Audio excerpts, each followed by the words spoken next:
की हमारे जो युवा हैं वो काफ़ी मैं देख रही हूँ कि नशे की तरफ काफ़ी बढ़ रहे हैं। तो उनको मैं ये एक ही चीज़ कहूँगी कि वो अपने आत्मविश्वास को छोड़कर जिस टाइम में उनको इस टाइम में उनको अपने आत्मविश्वास को बढ़ाना चाहिए, अपने शरीर को स्वस्थ रखना चाहिए। इस टाइम में वो नशे की तरफ बढ़ रहे हैं। तो ऐसे समय में हमें नशे से दूर रहना है, क्योंकि ये नशा हमारे लिए नहीं है। ये नशा उन लोगों के लिए है जो लोग दूसरे के देशों को लूटना चाहते हैं, जो लोग गंदे पैसों की कमाई से दुनिया के सबसे बुरे काम करते हैं। ये नशा उन लोगों के लिए है। हमारे लिए हेल्दी डाइट है, हेल्दी शरीर है, और हम अच्छे काम करें, अच्छे संस्कार हमें हमारे हैं। और सनातन धर्म हमें यही सिखाता कि हम कोई भी बुरे काम ना करें और हर बुरी चीज़ों से हम दूर रहें। और हमारा युवा जो आज नशे की तरफ बढ़ रहा है, तो उन लोगों से मैं अपील करना चाहती हूँ कि ऐसे बुरे कामों से दूर रहें और अपनी सेहत का ख्याल रखें, सेहत को खराब ना होने दें। क्योंकि भारत ही एकमात्र देश दूसरी एक चीज़ मैं कहूँगी कि भारत ही एकमात्र देश है जहाँ 135 करोड़ लोग लीगल रहते हैं और 8-9 करोड़ लोग, आप सोचिए कि 135 करोड़ में से 8-9 करोड़ लोग अनलीगल, जो कि घुसपैठिए हम जिनको कहते हैं, वो रहते हैं। ये मैं नहीं बल्कि सुप्रीम कोर्ट और हमारी सरकार कहती है। और हम अमेरिका के बराबर ना तो हमारा देखिए विकास हुआ है, ना हम डेवलप हुए हैं। और हमारे यहाँ बड़ी तादाद में भी लोग गरीब हैं, कमज़ोर वर्ग के लोग हैं। हम उनके बावजूद भी हमारे पास बड़ी दवाओं की और बड़ी फैक्ट्री भी नहीं है। हम दुनिया की सबसे ताकतवर देश भी नहीं है, लेकिन आज बहुत सारी दवाओं की फैक्ट्रियां नहीं होने के बावजूद भी जो दुनिया का सबसे पावरफुल देश है अमेरिका और इटली, तो ये मैं ये कहूँगी कि जो अमेरिका की बात मैं करूँ तो सबसे पावरफुल देश अमेरिका को माना जाता है। और अमेरिका जो पावरफुल देश है, वहाँ भी लगभग आज अगर आप देखोगे तो 1 लाख के करीब लोग मारे गए हैं। और हम सिर्फ इसलिए कि हमारी आत्म शक्ति, हमारी संस्कृति, हमारे संस्कार, हमारी मूल शक्तियाँ, हमारी जो हमारी परंपराएं हैं, वो हमें मजबूत, उन्होंने हमें मजबूत बनाया। और हमारे अगर आप क्या नाम है, मौत के हमारे देश के अंदर जो कोरोना से जो मौत के आप रेट देखेंगे तो इन बीमारियों से हमारे सबसे कम, कोरोना वायरस से हमारे देश में सबसे कम मौतें हुई हैं। इससे एक चीज़ साफ होती है कि हमारी संस्कृति जो है, हमारे संस्कार इस दुनिया में हर रोग से लड़ने की क्षमता रखता है और हर बीमारी से लड़ने की क्षमता रखता है। मैं चाहती हूँ कि इससे हम बाहर आ सकते हैं, क्योंकि लेकिन हम इससे बहुत जल्दी बाहर आ सकते हैं, लेकिन हमें इसी दौरान एक ऐसा रोग भी देखने को मैं कहूँगी, ऐसा रोग भी देखा जहाँ डॉक्टर का धर्म निभा रहा है, नर्स का धर्म निभा रही है, सुरक्षा कर्मी अपना धर्म निभा रहे हैं, पुलिस अपनी पुलिस का धर्म निभा रही है। लेकिन ऐसे में बहुत से लोग इस बीमारी को फैलाने की कोशिश भी ऐसे लोगों ने की है। ये एक बहुत बड़ा चैलेंज है भारत के सामने। क्या भारत में रहते हुए भारत के लोग, भारत के नागरिक भारत के अंदर रहकर ही भारत को नुकसान पहुंचाना चाहते हैं? ऐसी मिसाल दुनिया में आप लोग देखें तो कहीं भी नहीं मिलेगी।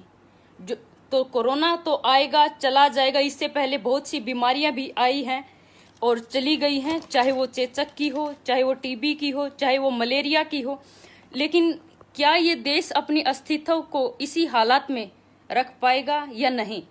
क्योंकि इससे हमें आंतरिक चुनौतियां मिल रही हैं।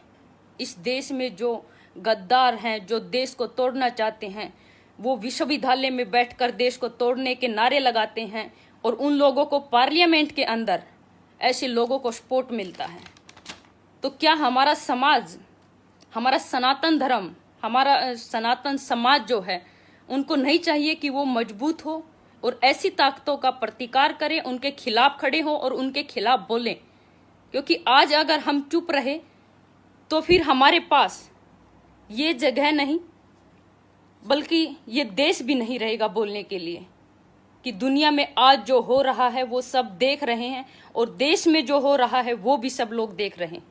तो हमें आज इन जैसे लोगों के मुंह तोड़ जवाब देने के लिए इन लोगों के खिलाफ बोलना होगा। और जो हमारी सनातन धर्म के अंदर जो लोग, जो हमारे देश के अंदर, हमारे लोकतंत्र देश के अंदर जो लोग देश को नुकसान पहुंचाना चाहते हैं, जो लोग देश को तोड़ना चाहते हैं, ऐसे लोगों के खिलाफ हमें खड़ा होना होगा और उनके खिलाफ हमें बोलना होगा। क्योंकि यही एक हमारे पास, पूरी दुनिया के अंदर आप देखोगे तो अगर आप अभी नहीं बोले तो फिर आप कभी नहीं बोल सकते, क्योंकि यही एक टाइम है आपका बोलने का। तो ज़रूर बोलिए।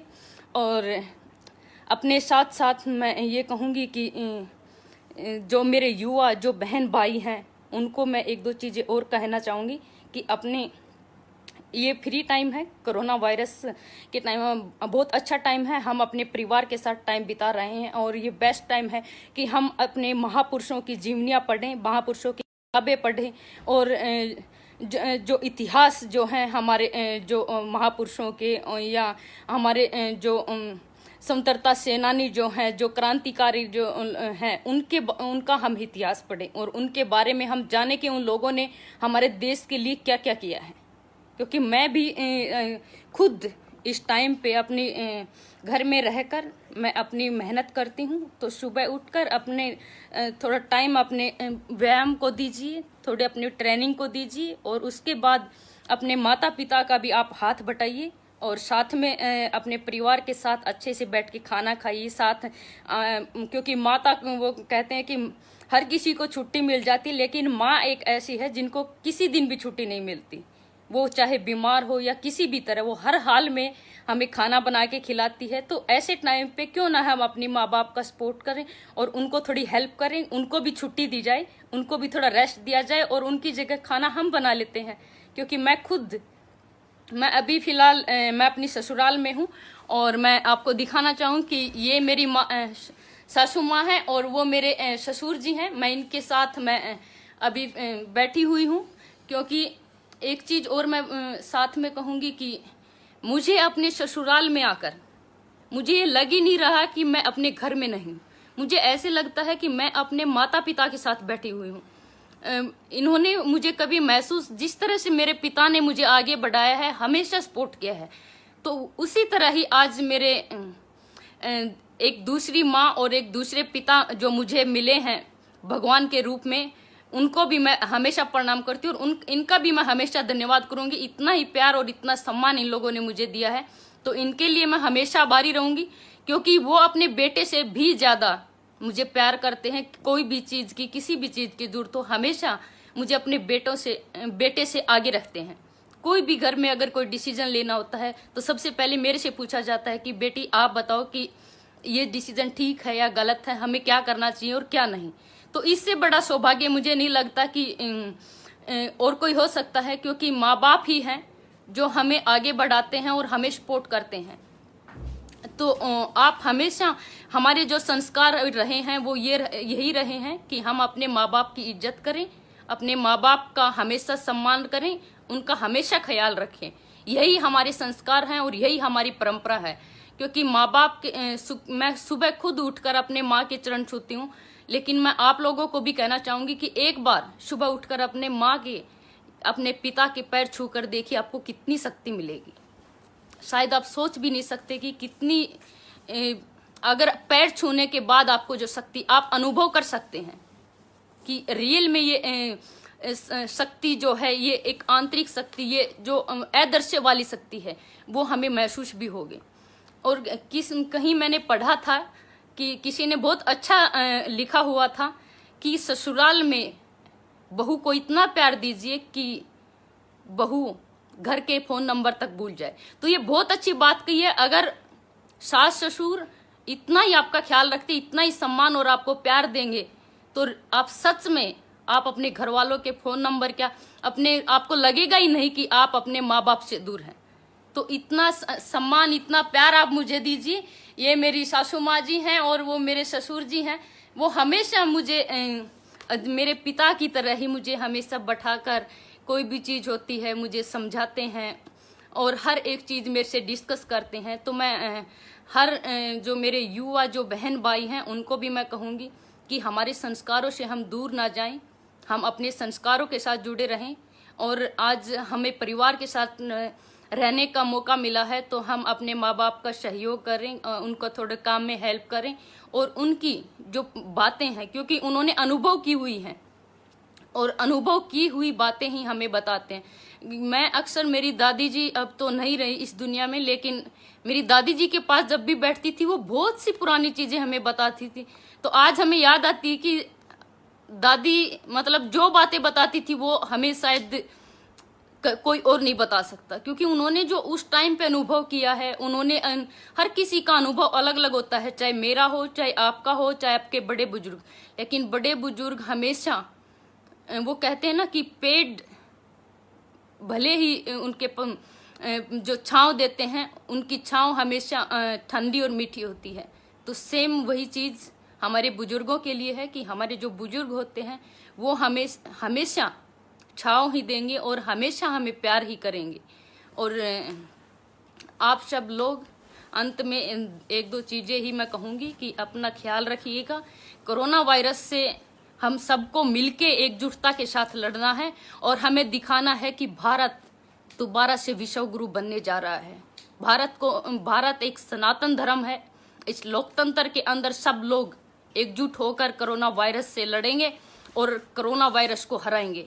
और हम सब, और मैं स्पेशली थैंक्स बोलना चाहूंगी पुष्पेंद्र कुलश्रेष्ठ जी का कि उन्होंने मुझे ये मौका दिया और आप सब लोगों से अवगत कराया। तो मैं पुष्पेंद्र कुलश्रेष्ठ जी का धन्यवाद करूंगी और आप सबका भी धन्यवाद करूंगी कि आप सब लोगों ने भी मुझे हमेशा सपोर्ट किया है, मुझे हमेशा आशीर्वाद दिया है, हमेशा प्यार दिया है। उसके लिए मैं हमेशा आपके लोगों की आभारी रहूंगी। अपना प्यार, आपका सम्मान, आपका आशीर्वाद ऐसे ही बनाए रखिए और मैं ऐसे ही अपने देश के लिए लड़ती रहूंगी और बोलती रहूंगी और आगे बढ़ती रहूंगी। और जय श्री राम। सोहन आर्य बहन बबीता फोगाट, भगवान आपको सदा खुश रखे। बस आप लोगों की दुआएं मेरे तक पहुंचती हैं, मैं हमेशा खुश हूं और आप लोगों के आशीर्वाद और प्यार से तो और ज्यादा खुश हो जाती हूं। Sanchita Sharma, proud of you, thank you so much ji. Anish Kumar Ojha, बिल्कुल सही बोल रही हैं आप, मैंने भाई भी ये सब महसूस किया है और मुझे सेवा करके आनंद मिलता है। अनीश जी बिल्कुल, देखिए मैं वही चीजें आप लोगों को के साथ साझा की हैं जो मैंने अपनी लाइफ में खुद भी अनुभव किया है और जो खुद महसूस किया है। जब तक मैं किसी चीज को अनुभव नहीं करती, महसूस नहीं करती, तब तक मैं किसी भी चीज को बोलती नहीं हूं और आपके सामने रखती नहीं हूं। भौमिक बिश्नोई, जय श्री राम, जय हो। आपका धन्यवाद, आपका प्रयास सराहनीय है। आप सदैव स्वस्थ रहे, भगवान आपकी रक्षा करे। बहुत बहुत धन्यवाद जी। आप लोगों का प्यार, आशीर्वाद हमेशा ऐसे ही मिलता रहे। बस यही कोशिश है कि कुछ अच्छा करें, समाज के लिए अच्छा करें, अपने देश के लिए अच्छा करें, क्योंकि मेरे लिए हमेशा मेरा देश पहले रहा है, मेरा परिवार भी उसके बाद में आता है। तो मैं अपने देश के लिए, जब बात देश की आती है तो मैं भूल जाती हूँ कि मैं कौन हूँ और